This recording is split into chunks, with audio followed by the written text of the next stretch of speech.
నమస్కారం మిత్రులారా, ఈనాటి మన విశ్లేషణకు స్వాగతం. ఈరోజు మనం ఒక అద్భుతమైన ప్రాచీనమైన కథ గురించి మాట్లాడుకోబోతున్నాం. ఇది కేవలం కథ కాదు. పుస్తకాల పురుగుల్లా చదువుకొని లోకజ్ఞానం లేకపోతే పరిస్థితి ఎంత ప్రమాదకరంగా మారుతుందో చెప్పే ఒక హెచ్చరిక లాంటిది. ఒక గురువుగా ఈ ఆసక్తికరమైన విషయాన్ని మీతో పంచుకోవాలనుకుంటున్నాను. సరే, ఇక ఏమాత్రం ఆలస్యం చేయకుండా నేరుగా ఈనాటి అంశంలోకి వెళ్ళిపోదాం. మన తెలుగులో ఒక ప్రసిద్ధమైన నానుడుంది.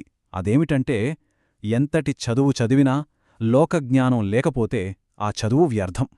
మన ఈనాటి విశ్లేషణకు ఇదే పునాది. నిజమే కదా? కేవలం పుస్తకాల్లో ఉన్న సమాచారాన్ని మెదడులో నింపేసుకుంటే సరిపోదు. ఆ నేర్చుకున్న జ్ఞానాన్ని ఆచరణలో పెట్టకపోతే అది ఎంతటి విపత్కర పరిస్థితులకు దారితీస్తుందో ఈ కథ మనకు చాలా స్పష్టంగా చెబుతుంది. అసలు ఈ లోకజ్ఞానమంటే ఏమిటి? సింపుల్గా చెప్పాలంటే సమయస్ఫూర్తి. అంటే నిజ జీవితంలో మనకు ఎదురయ్యే రకరకాల పరిస్థితులను, ముఖ్యంగా కష్టాలను సమర్థవంతంగా ఎదుర్కోగలిగే ప్రాక్టికల్ నాలెడ్జ్ అన్నమాట.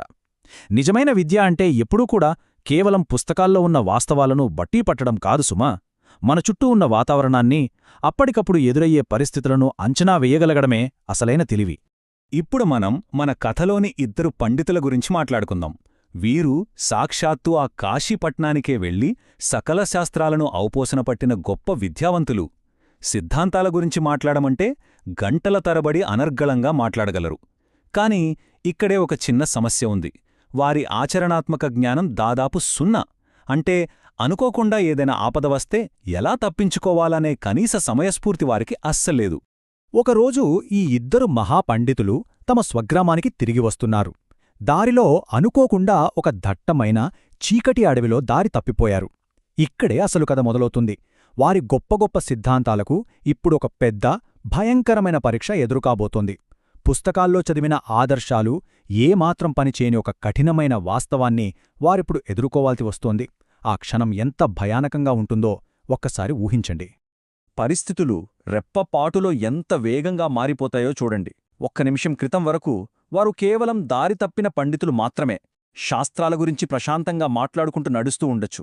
కాని ఒక్కసారిగా వారి దారికి అడ్డంగా ఒక భయంకరమైన, ఆకలితో రగిలిపోతున్న రాక్షసుడు వచ్చి నిలబడ్డాడు. మన విద్యాభ్యాసాలు, ఈ తాత్విక చర్చలు అన్నీ కూడా ప్రాణాలకు ముప్పు వచ్చినప్పుడు ఎంత వేగంగా ఆవిరైపోతాయో చెప్పడానికి ఇదొక చక్కటి ఉదాహరణ.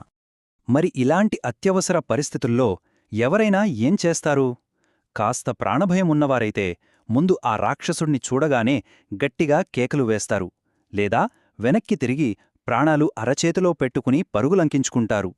పోనీ అదీ కుదరకపోతే కనీసం ఎక్కడైనా ఓ పెద్ద చెట్టు వెనక దాక్కోడానికో ప్రయత్నిస్తారు. ఇది జీవించాలనే తపన ఉన్న ఎవరికైనా సహజంగా వచ్చే ప్రాథమిక స్పందన కదా.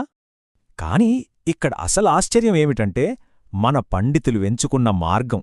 ఆ భయంకరమైన రాక్షసుణ్ణి చూసి పారిపోవలసింది పోయి, వాళ్లు తమ పుస్తకాలు తీసి ఆ రాక్షసుణ్ణి ఎదుర్కోవడానికి సరైన మంత్రమేదో వెతకడం మొదలుపెట్టారు. అదీ చాలదన్నట్టు వాడు ఎందుకు కోపంగా ఉన్నాడో తాత్వికంగా విశ్లేషిస్తున్నారు. పోని అంతటితో ఆగారా? వాడి ఆహారపు అలవాట్లు ఎలా ఉంటాయో తెలుసుకోవడానికి ఏకంగా 4వ అధ్యాయం తిరగేస్తున్నారు. ఒక ప్రాణాపాయ స్థితిని వారు ఒక ఓపెన్ బుక్ ఎగ్జామ్లాగా మార్చేశారు. అప్పుడు అందులో మొదటి పండితుడు ఏమంటున్నాడో తెలుసా? హింస చేయటం పాపమని శాస్త్రాలు చెబుతున్నాయి కదా, మరి వీడు మనల్ని ఎందుకు హింసించాలనుకుంటున్నాడు అనే.